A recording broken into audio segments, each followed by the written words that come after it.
It's a Pokemon video, so you know I've got to be repping the Pokemon pajama trousers. You know, I love the Pokemon franchise, and I love Super Smash Bros. As well. And when we're talking about Pokemon in Smash, I feel like we haven't got enough, or at least haven't got a fair representation of the franchise. I mean, come on, we have 6 Gen 1 Pokemon, a Gen 2, a Gen 4, and a Gen 6. Is that fair at all? Of course it's not. There is such no representation for Gen 1 and no representation at all for other generations. And Pokemon allows some of the most unique and cool fighters in Smash. So let's take a look at another dream roster for the 6 Pokemon I want in Super Smash Bros. Now this list is not only going to be my own personal preference, it is also going to be based off cool moveset, which kind of goes into my preference anyway, and how likely they actually are to be Smash. I haven't really done anything that ridiculous apart from one of them. I'll say one of them is quite ridiculous, but it's something I really want. So let's begin with number 6.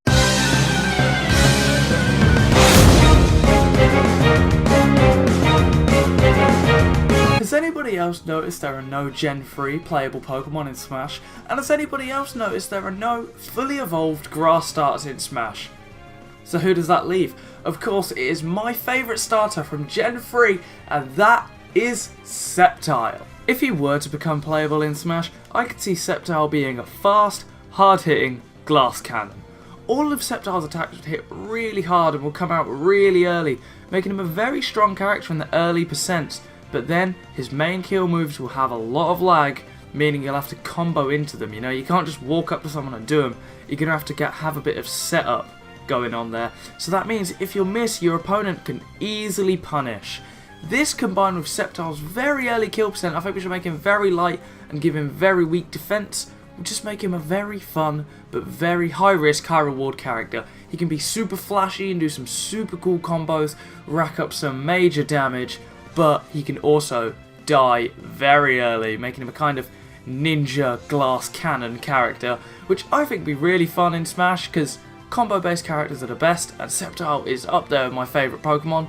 Obviously, he's on this list, but there isn't really much to say about him, so let's move on to number 5.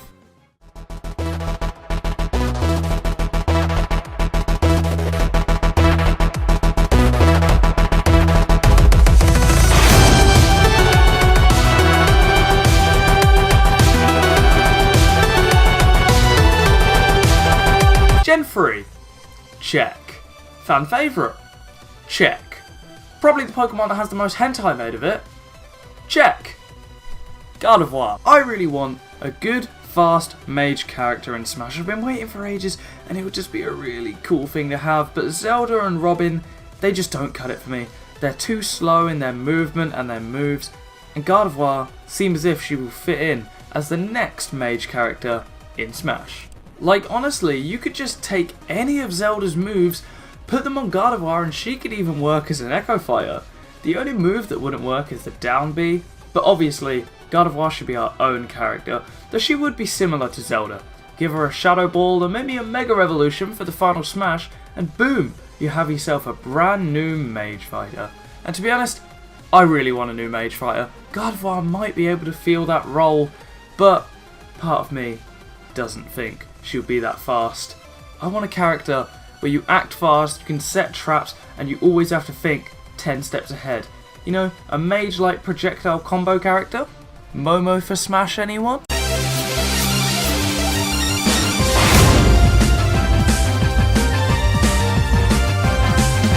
Now, I've just realised all the sections in this video so far have been really short, and this one's going to be even shorter, because there isn't really much for a moveset there. Plus, I've already mentioned him in my Echo Fighters series. Check out the top right.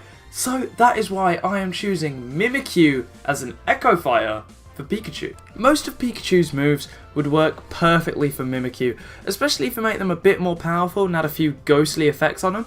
You could maybe give him a bit more range with his little tail arm thing, but there are only 3 moves that wouldn't work perfectly as there are. Firstly, Thunder Jolt could be swapped for mini Shadow Balls, and Thunder could be completely changed to a completely new move, Shadow Sneak. It would function similar to Greninja's side B, not down B, what am I saying? You know how where you hold side B with Greninja and then the shadow moves along the ground, and then when you let go he teleports there and does a kick? Could be something like that, but after you let go, Mimikyu swims through the ground and comes up. Pikachu's up B recovery wouldn't necessarily work either, because it's very fast, it's very Pikachu, it's very electric-y. So I don't know what we could do for Mimikyu. Maybe we could just have him float, maybe we could do the same thing, but in a teleport-y way, we could give him the Mewtwo one. But I don't know what we're doing there. But overall, Mimikyu will be a slower, faster Pikachu. Shame he's an assist trophy though.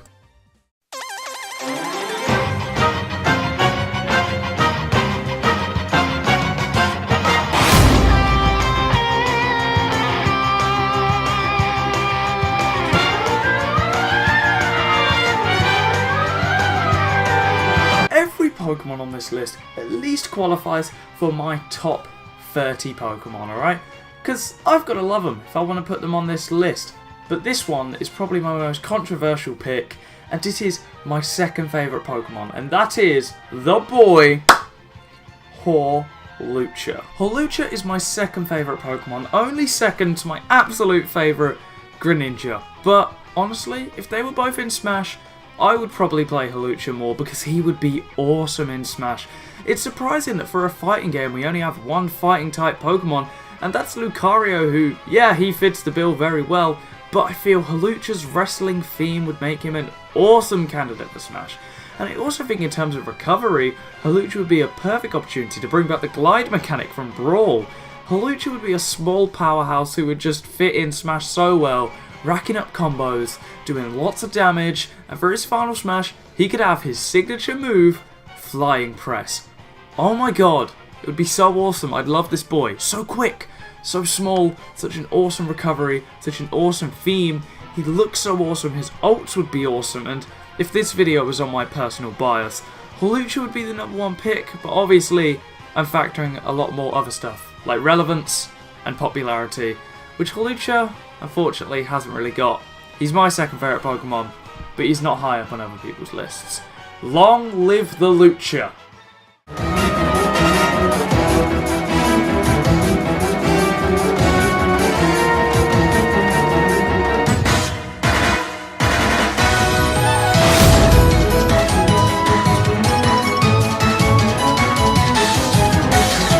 Right, let's just clear this up first, that this is a girl, okay? And it looks like it, and at least the one in my game was, so it's the most important. Shout out, Amber the Lycanroc. But this is something I'm going to say, and you better brace for it. Lycanroc, alongside the #1 spot on this list, is the joint most likely Pokemon to get into Smash. Fight me. Even more so than Decidueye and Incineroar. There are 3 main reasons I said this, alright? Lycanroc is probably Ash's main Pokemon in the anime, which tend to get into Smash. Pikachu, Charizard, Greninja, and even though Ash himself didn't have one, Lucario was very prominent in the anime as well. Same said for Mewtwo and even Squirtle, Ivysaur and Jigglypuff to an extent. So many of the Pokemon in Smash have a main role in the anime, which I feel like is something overlooked. The only Pokemon that didn't really have a main role in the anime is Pichu, and he's a clone. So, I feel like that's 1 point to Lycanroc. Secondly, she's on 4 legs. We are 5 games in, and we still only have 1 4-legged representation.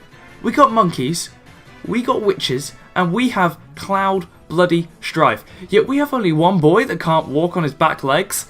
I call discrimination. So let's get this going, Smash fellas, because that is 2 points to Lycanroc. Secondly, really cool moveset here. You could have grabs with bites, you could have headbutts, you could have everything. Then the final Smash, we could have the Z move, Continental Crush. Or, not only that, even though it's an obvious one, we could have Lycanroc day and night could join in for an all-out attack.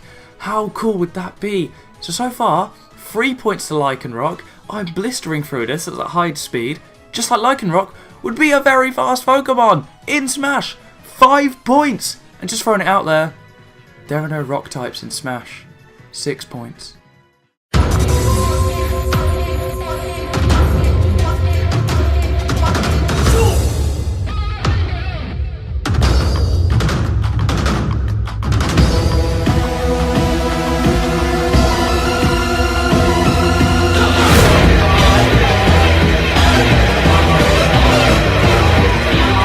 popularity, my personal preference, and moveset potential is something I'm taking into deep consideration for this video, because if it were just popularity alone, Gengar would have made it into Smash ages ago, and if it was just my opinion, Hawlucha would be the number 1 on this list, alongside Goodra. Part 2 is coming soon.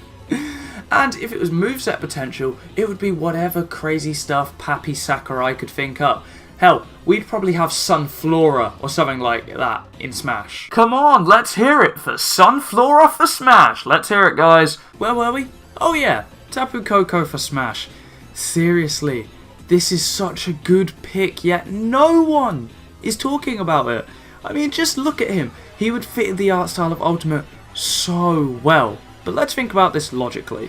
Tapu Koko is a very popular Pokemon amongst the fans and has a prominent role in both the games and the anime, being the big boy that gives the protagonist the Z-Ring, and he can have a very unique moveset. Firstly, he would float along, which would just be cool, but I mean, think of all the moves he could use. He could use Slash, Electro Ball, Dazzling Gleam, Discharge, Moonblast, and then of course for the final Smash, we can have the use of Tapium Z to use Tapu Koko's signature Z move.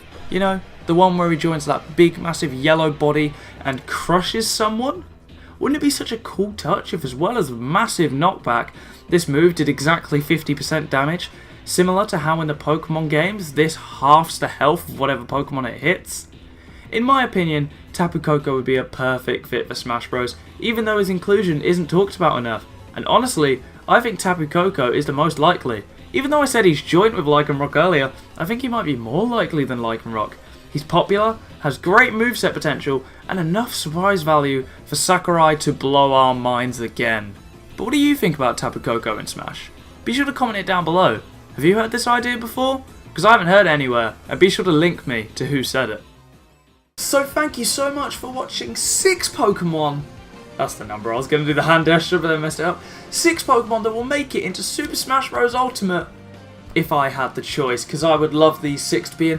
What do you think of my 6? What are your 6? Be sure to comment them down below, and as I said in this video, part 2 is coming, so maybe they'll get a little mention alongside your name if I think it's a good idea. Also, be sure to leave a like on the video if you're excited to see part 2, because the quicker the likes come, the quicker I'll make part 2. I've got it planned. We're planning out the Pokemon that will be in there now, and I'm making the splash cards like you see on screen. By the way, they take a lot of effort, so leave a like for that. Be sure to share the video with anyone you think would like this video. Share arrow is above the description, and do everything I've just said. Leave a like, subscribe to the channel and turn notifications on, and I will see you in the next one. Go beyond, plus ultra.